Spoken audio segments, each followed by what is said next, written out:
Mr. Polyev, it is great to have you here. Thank you for making yourself available. It's great to be with you, Renee. Thanks for having me. So you want the federal government to lift all taxes from fuel, all federal taxes. Yes. How do you know that the gas companies will pass those savings on to consumers? Competition, because if one does not pass it on and the other does, then the one that does will get all the business. Now, you have to make sure the Competition Bureau is watching. There can be no collusion. That's the job of the federal government, to break up any collusion and prosecute it where it happens. But right now, the biggest gas price gouger is Mark Carney's Liberal government. They're raking in money hand over fist because of these higher prices. They collect three taxes: the excise tax, 10 cents. Then there's the new Liberal carbon tax, which they call the clean fuel standard, another 7 cents. Then the GST, not just on the fuel, but on the other two taxes, a tax on a tax on a tax. And while they have backed down to pressure from Conservatives to suspend one of those three taxes for about 4 months, I believe they should get rid of all federal Liberal taxes for the rest of the year. That'll save people 25 cents a liter, 20 bucks a fill up, and $1,200 between now and Christmas time. And in addition to that, it will lower grocery prices because farmers and truckers will be able to bring us our food more affordably.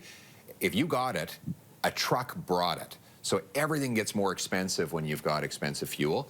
And right now, obviously, there are higher prices in the world. We can't control global oil prices. But what we can control is the taxes the government applies, which makes it so that we're now paying about 15% more for gas at the pumps than the Americans do. So the Americans pay less because they have less tax, and their companies are forced to compete with each other to deliver more affordable prices at the pumps. I don't think our consumers should have to pay more than the Americans, and that's why Conservatives are saying zero gas tax for the rest of the year. And I would also add that it's not just about saving at the pumps, it's about powering our economy. If you think of our roads, our highways and byways as being the veins of our economy, the affordable energy is the lifeblood of our economy that runs through those veins to deliver the parts that go between factories that help our manufacturers take in their inputs and deliver their products. So low-cost, abundant, affordable fuel supercharges and powers our economic health. The feds did get rid of the excise tax on fuel, and that includes jet fuel, yet we have seen airline tickets skyrocketing in prices.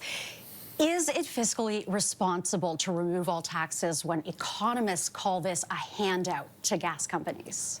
Well, first of all, the money doesn't belong to the government. The reason why Mark Carney is running such a massive deficit, and your question is fair, because Carney's deficit is twice as big as Justin Trudeau's. So we do have to be mindful of that. The reason, though, is not because taxes are too low. He's bringing in more revenue. It's because his spending is out of control. So he's increased spending by $90 billion above Trudeau-era levels. I'm saying cut back on that wasteful spending. Cut back on the $26 billion they're spending on consultants. Cut back on the bureaucracy. Cut back foreign aid. We can't feed our own people. We're sending our money out of Canada. Cut back on the handouts to fake and phony refugees that are getting better benefits than our seniors. Stop the tax havens like the one that Prime Minister's company uses. You know, I find it interesting. Mark Carney's company, which he still owns, Brookfield, has been called the biggest tax dodger in Canada, and Carney benefits from that. While single mothers, small businesses, and seniors are forced to pay higher taxes at the pump. I think Mark Carney can afford to pay his taxes. Who can't afford to pay are the people that he has been driving costs on, and that's our consumers.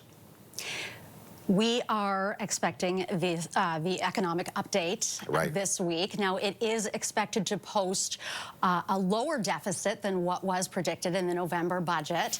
On top of that, the inflow of foreign direct investment over the last year is the most since 2007. And the IMF is forecasting the Canadian economy this year will be the second fastest growing in the G7. I must ask you, with all respect, why do you keep attacking Mark Carney this week and his economic credentials? Well, because they're so bad. He's been wrong about every single economic issue of the last 10 years. He was wrong to support carbon taxes, wrong to oppose our oil and gas, which he said half of which should stay in the ground. He was wrong to oppose the Enbridge pipeline to the Pacific. He was wrong to propose money printing, which caused inflation. And in the present, I just have to correct the record on some things. It's fine for the IMF to make projections, but here's the reality. We have the only shrinking economy in the G7 after a year of Mark Carney. We have the worst food price inflation in the G7 after a year of Mark Carney. We have the worst household debt in the G7 after a year of Mark Carney, and we have the worst housing costs in the G7 after a year of Mark Carney. Finally, you say the deficit is lower. With respect, the deficit is twice the size of the one that Justin Trudeau left behind. Trudeau, who was spending outrageously, had a $40 billion deficit. Carney has raised that to well over $70 billion, almost double, all the result of increased spending. No one thought it was going to be possible to be more irresponsible than Trudeau, but we found that Mark Carney has succeeded at doing that. And so you've asked me why I'm criticizing Mr. Carney. It's nothing personal. It's just that his results are so terrible, and the Canadian people are paying the price through higher inflation and higher taxes. With Carney, it's more taxes, more debt, more costs, more of the same. He's just another Liberal. Now, what you've proposed to address inflation is less government spending over the past few years. But at the same time, you are proposing cutting these gas taxes, which will increase demand and therefore inflation. Why should Canadians trust your economic credentials? Sorry, I don't understand that you're framing there. You say that lowering a tax on gas will increase inflation? Increased demand for the gas, which again could increase inflation. Okay, that's an interesting one. I've never heard anyone saying lowering taxes on gas could possibly increase inflation. Exactly the opposite has happened. Every time you reduce gas taxes, go across the provinces that have done this, in Alberta, in Manitoba, and in Ontario, when they reduced gas taxes, inflation in those provinces went down next compared to their neighboring provinces. But, you know, I guess, you know, the Liberal mindset is that the way that you address inflation is through higher taxes. We've seen how that's worked. Canadians can't afford to eat after a year of the Carney Liberals and after a decade of this Liberal government. They can't afford homes after a decade of this Liberal government. So we see that more spending and more taxing by the Liberals makes life impossible for hardworking Canadians. They deserve an affordable and a prosperous country, and that's what Conservatives would deliver. All right, I have to move on to the next question.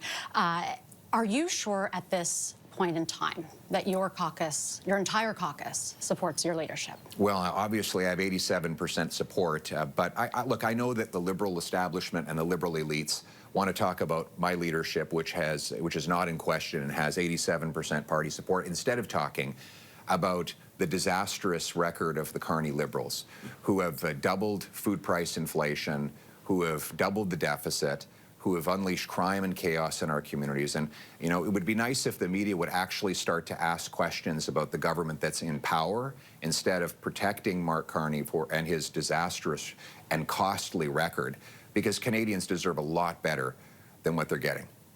But if 4 of your members don't have confidence in you as a leader, including the very conservative Marilyn Gladu, why should Canadians? Well, because Marilyn Gladu ultimately got more votes under my leadership, because I campaigned on lower taxes and a more affordable life, than she ever did under any other leader.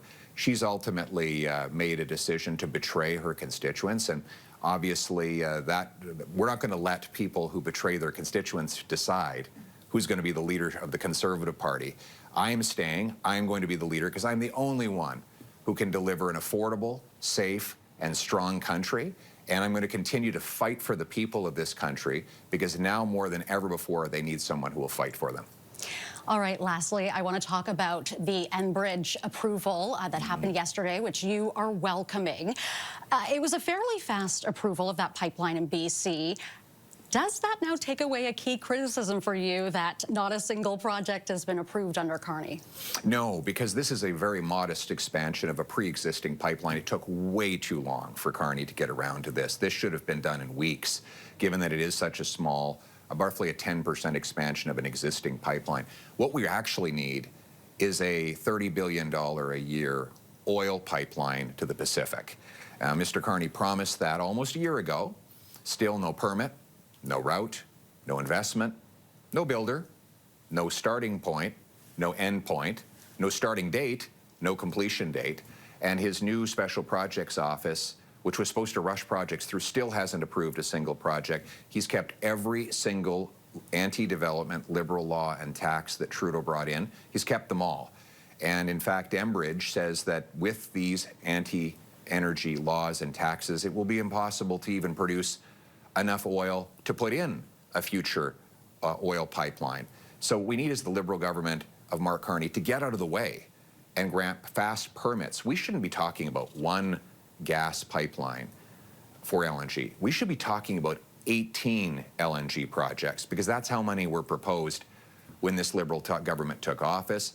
We need to unblock all of that so that we can get our resources to market, boost our economy and paychecks, and make our dollar stronger so that Canadians have more purchasing power. All right, we will have to leave it there. That is our time, Mr. Poilievre. Thank you very much for yours today. Thank you, Renee. All right.